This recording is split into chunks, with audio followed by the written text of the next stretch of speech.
উচ্চ মাধ্যমিক পড়ুয়া শিক্ষার্থী অভিজিৎ হালদারের মৃত্যুকে ঘিরে উত্তাল রাজধানীর পুরান ঢাকা। ভুল চিকিৎসা ও অনিয়মের অভিযোগ তুলে ওই এলাকার বেশ কয়েকটি শিক্ষা প্রতিষ্ঠান ভাঙচুর করেছে শিক্ষার্থীরা।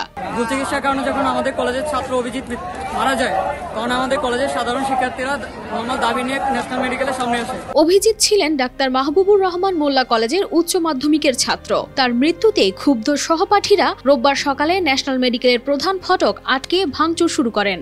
আমাদের বড় ভাই এই অভিজিৎ 24 ব্যাচের ভাইয়া, ওনাকে উনি ডেঙ্গুতে আক্রান্ত হন।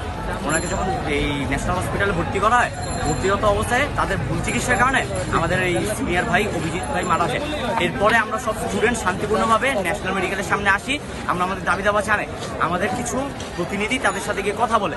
এরপর আমাদের সব স্টুডেন্ট যখন বাসায় ব্যাগ যেতে যায়, তখন তারা কিসের আমাদের স্টুডেন্টদের বাকি যারা যে কয়েকজন ছিল 10-15 জন শহরার্থী কবি নজরুল এই দুই কলেজের ছাত্ররা মিলে, ছাত্র দলের ওরা মিলে আমাদের ছাত্রদের উপর হামলা করে। এরপর বিক্ষোভ ছড়িয়ে পড়ে কবি নজরুল সরকারি কলেজ এবং শহীদ সোহরাওয়ার্দী কলেজ পর্যন্ত।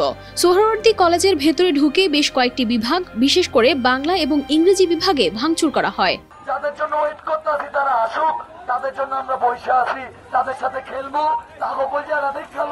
এর আগে 16 নভেম্বর অভিজিৎ হালদার ডেঙ্গু জ্বরে আক্রান্ত হয়ে ন্যাশনাল মেডিকেলে ভর্তি হয়েছিলেন। 2 দিন চিকিৎসার পর 18 নভেম্বর মারা যান তিনি। হাসপাতাল কর্তৃপক্ষ জানায়, রোগীর অবস্থা খারাপ হলে আইসিইউতে স্থানান্তর করা হয় এবং সর্বোচ্চ চিকিৎসা সেবা দেওয়া হয়। তবে চিকিৎসকের সর্বোচ্চ চেষ্টার পরও তাকে বাঁচানো সম্ভব হয়নি।